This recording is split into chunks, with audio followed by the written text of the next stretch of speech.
Salut à tous les amis, j'espère que vous allez bien. Aujourd'hui, on se retrouve pour parler un peu de l'actu du moment, on va parler du PFL.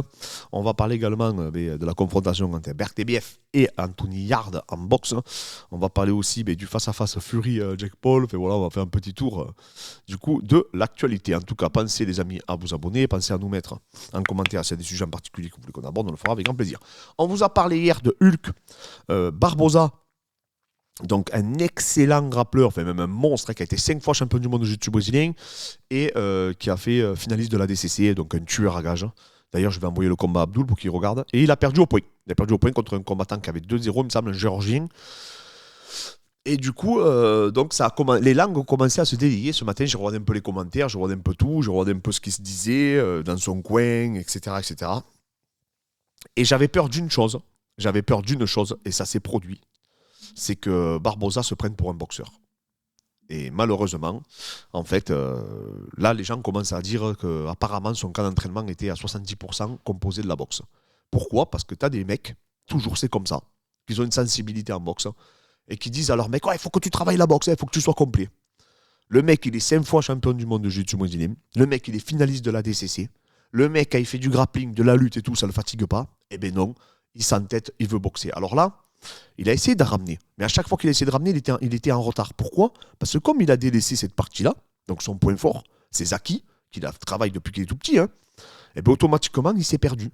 Alors en fait, il a découpé les disciplines. C'est-à-dire qu'à un moment, il était là, il boxait, il était crispé. En plus, sur chaque coup, aller voir le combat, il essaye d'arracher la tête au mec. Donc il n'a aucune gestion de son effort. Il boxe même pas pour lutter, il boxe pour boxer, comme un boxeur. Et du coup, qu'est-ce qui se passe ? Après, il essaie de le coller en coach contrôle physiquement. En plus, le mec était bien en face. Et là, voilà quoi. Voilà, et à un moment donné, pour moi, ce qui illustre le mieux le combat, c'est pour ça que je vais l'enregistrer, je vais l'envoyer à Abdul directement. À un moment donné, il se retrouve en demi-garde, donc il se fait amener au sol. Et en fait, il arrive à trouver la solution, il part en leg lock, ça lui permet d'avoir le sweep, il remonte, il passe la garde, il prend la montée au mec. À un moment donné, alors son coin, il y a dit, son coin, ils ont pété les plombs, quoi. Et ils disaient, mec, t'as fait ça toute ta vie, pourquoi tu le luttes pas ? Pourquoi tu le grappes pas ? Tire la demi-garde profonde, enroule-toi. T'as fait ça face au meilleur au monde. On l'a bien vu à la fin, il était mort, il appartient à les glocks, ça l'a renversé au mec. Pourquoi tu t'entêtes à faire le boxeur à un moment donné ? Qu'est-ce qui t'arrive ? Et c'est pas moi qui le dis, c'est des mecs comme Damien Maia. Damien Maia, il a dit qu'il n'a pas eu le titre parce qu'il s'est pris pour un boxeur. À un moment donné, son entraînement, c'était principalement de la boxe. Il a totalement oublié son lutte et son grappling. Et Barboza, c'est un aile d'illustration. Vous allez voir, il y a des vidéos même de l'athlète où on le voit, il part à la bagarre avec le mec. Le mec en face de toi, c'est un solide striker et toi, tu vas à la bagarre contre lui. Alors que je te dis, tu es un des meilleurs grappleurs de la planète. Ce que ne fait pas Boucher-Chat. Et c'est ce que j'espère qu'Abdul ne fera jamais non plus. Il ne faut pas se prendre pour un boxeur si ce n'est pas le cas. Comme il ne faut pas se prendre pour un grappleur si ce n'est pas le cas non plus. Si demain Conor il commence à se prendre pour un grappleur et à se prendre pour, j'en sais rien moi, pour Marcelo Garcia, il va le payer. Donc ça, c'est quelque chose qu'il faut comprendre. Arrêtez de croire que c'est un jeu vidéo, le MMA. Le MMA, ce n'est pas un jeu vidéo. Ce n'est pas des points de compétence. Tu dis pas au mec, voilà, je vais t'entraîner un peu en boxe, tu vas devenir bon boxeur. T'entraîner en lutte, tu vas devenir bon lutteur. Tu vas t'entraîner au sol, tu vas devenir bon grappleur. Ça marche pas comme ça. Il y a des mecs qui ont une capacité d'apprentissage dans une discipline. Il y a l'âge. On n'apprend pas à 30 ans comme on apprend à 15 ans. Ça n'a rien à voir aussi. Donc c'est pour ça que ça ne veut rien dire. C'est pas parce que vous êtes fort dans une discipline que vous allez être dans une autre. Et Abdul, ça n'est vraiment pareil. Abdul, c'est comme Barboza. Abdul, il peut s'entraîner 10 ans en boxe s'il veut. Il ne sera jamais bon en boxe. Parce que non seulement il n'a pas ça en lui, et en plus c'est une discipline qu'il n'aime pas trop. Donc il faut l'entraîner, mais il faut l'entraîner pour l'amener dans son point fort. Il faut boxer pour lutter. Et pas l'inverse. Il ne faut pas se prendre pour un boxeur au cas où ça ne va pas. Mais non, là, tu vas le payer. Surtout à très haut niveau. Là, je veux dire, Barboza, ce qui est parlant, c'est que c'est un mec qui a affronté un mec inconnu. Il aurait fait ça contre Kamaru Usman ou contre, je sais pas moi, Léon Edwards, on aurait tous compris. Alors que le mec, c'est un top dans son truc. Et c'est là où je rejoins, et encore une fois que je félicite le travail que fait Boucher-Chat, parce que lui, il a dit dans une interview, il a dit, moi, j'ai fait du grappling toute ma vie, je vais pas me prendre pour un boxeur. Je mets un jab et je plonge. Rabib, exemple Rabib. Javier Mendez en a témoigné plusieurs fois. D'ailleurs, je suis en train de faire des analyses je vais bientôt vous sortir une vidéo sur Rabib, sur sa boxe. Javier Mendez disait qu'il boxait pour faire plaisir à son père. Il a dit, il détestait ça. Quand je le prenais aux pattes, je voyais que ça n'y allait pas. Et donc ça, vous devez le prendre en considération quand vous êtes un entraîneur. Et aujourd'hui, pour moi, Barboza, c'est vraiment le mec qui l'illustre le mieux. Alors oui, il a fait des tentatives, mais c'était des tentatives désespérées. Alors que quand il boxait, il voulait arracher la tête du mec. Il aurait dû insister, il a fait ça toute sa vie. Tirer demi-garde, je sais pas, s'enrouler en leg lock et tout. C'est la preuve, ça a marché. Au dernier round, il a réussi à le sweeper comme ça. Donc il aurait dû. Et il était mort. Donc il aurait fait ça au premier round, Tamé l'aurait soumis sur la quête de talon. Donc voilà, un truc qui est énervant. Et du coup, j'ai envoyé le combat à Abdul. Et ça me réconforte encore dans l'idée que malheureusement, pas tout le monde. Et c'est comme ça, les gars, il faut être objectif. Pas tout le monde peut être un bon boxeur.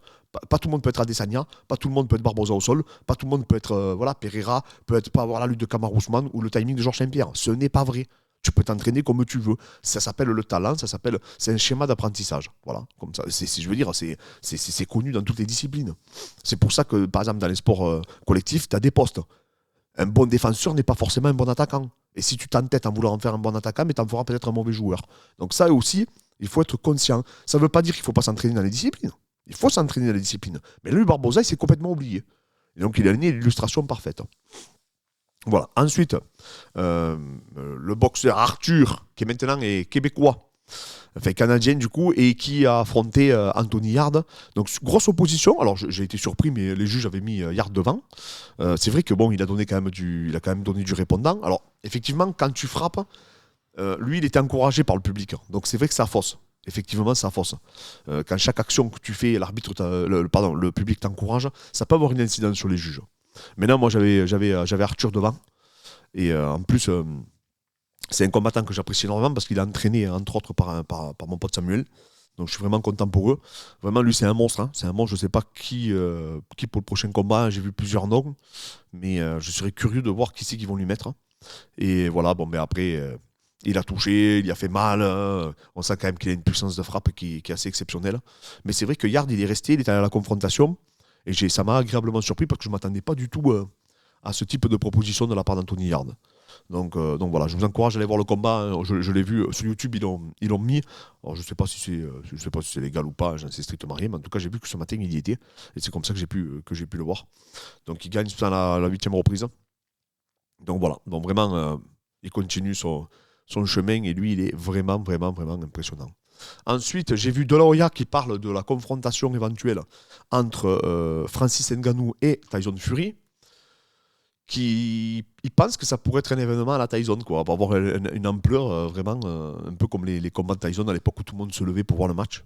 Alors il dit que bien sûr Fury est largement favori et que quand tu as boxé comme lui toute ta vie, et surtout qu'on sait que même quand il a été touché, il a été capable à chaque fois de revenir dans le match, ben c'est sûr que ça laisse pas l'ombre d'un doute sur l'issue du match. Maintenant, comme je vous dis, moi je suis emballé. Si c'est avec les petits gants, je le serai encore plus, quoi. Après, Francis, il frappe fort, mais bon. Tyson Fury, je pense que toute sa carrière, il a pris des mecs qui frappaient, parce que Klitschko et tout, ça frappait très très très fort. Hein. Faut pas se leurrer, c'est des mecs, ils ont des kérons dans les mains. Hein. Wilder, j'en parle même pas, quoi. Donc voilà, donc c'est vrai que quoi qu'il arrive, on regardera tout ce match. Et il y a des mecs, c'est vrai, qui réagissent, qui disent que si Ngannou perd, mais vraiment qui prend une leçon, ils disent que ça va être très dur pour lui derrière de refaire un combat de boxe, d'être vendeur sur un combat de boxe. C'est vrai que je peux comprendre cette opinion, c'est-à-dire que si c'est vrai qu'en 3 rounds il se fait régler, ben après derrière pour revendre un combat par exemple contre Joshua, c'est compliqué. C'est compliqué. Après je pense qu'il faudra qu'il revienne au MMA. Mais par contre s'il donne une belle opposition et qu'il tient les rounds et que franchement c'est des rounds un peu disputés ou quand même qu'il a ses moments à lui, ben au contraire, je pense que ça peut lui faire le faire aller de l'avant. Maintenant, la réponse, on l'aura que quand il sera sur le ring. Et malheureusement, je pense qu'en plus, s'il prend Tyson Fury, qui est le meilleur de la catégorie, ça risque d'être très, très, très compliqué pour lui. Par contre, un truc très important, il y en a qui disent qu'il faut qu'il fasse un combat de préparation. Mais le problème, c'est que si vous lui mettez un gros client au combat de préparation, ça fait peur, quoi. C'est Mormec qui dit que c'est une très mauvaise idée. Je dis pas que c'est une mauvaise idée parce que financièrement, ça va le mettre à l'abri. Donc, et même tout le monde, enfin nous on veut voir ce combat hein, parce que c'est le MMA contre la boxe, donc c'est assez kiffant. Et Ngannou il a quand même ce aura un peu à la Tyson, mais je comprends ce qu'il veut dire. Si demain il affronte un mec qui est champion d'Europe, ça peut très mal se passer pour lui. Et donc pour moi il n'a aucun intérêt à faire un combat de préparation, mis à part si c'est un combat. On sait qu'en anglais ils prennent des adversaires vachement à leur portée pour se mettre dans le bain, quoi, dans l'ambiance de la boxe anglaise, dans le contexte, les déplacements, c'est pas la même chose, c'est pas le même sport. Hein. Mais voilà, en plus Francis il est passionné par ça. Donc voilà, c'était c'est un peu l'actu du jour. De là où il a dit que ça peut être un événement incroyable, moi je le pense. Et je pense qu'il faut que directement, il affronte un peu comme a fait McGregor. Hein. Il a affronté directement Mayweather. Et il y avait quand même pas mal de fans qui pensaient que McGregor pouvait battre Mayweather. Mais voilà, si demain McGregor aurait affronté un autre boxeur moins connu, mais qui aurait été champion du monde, il aurait, je pense, perdu également. Et donc, du coup, même sans aucun doute. Donc, du coup, ça aurait un peu cassé sa hype en boxe anglaise. Là, au moins, Francis, il a toute sa hype, cette aura. Il est champion. Je rappelle que c'est le dernier champion de l'UFC. C'était lui. Légitime. C'est le plus gros frappeur peut-être qu'on ait jamais vu en MMA. Donc voilà, non, non, ça peut faire vraiment une opposition et ça peut être un combat qui peuvent très très très bien vendre en tout cas. Donc voilà les amis, je vous souhaite à tous un bon dimanche et je vous dis à très bientôt.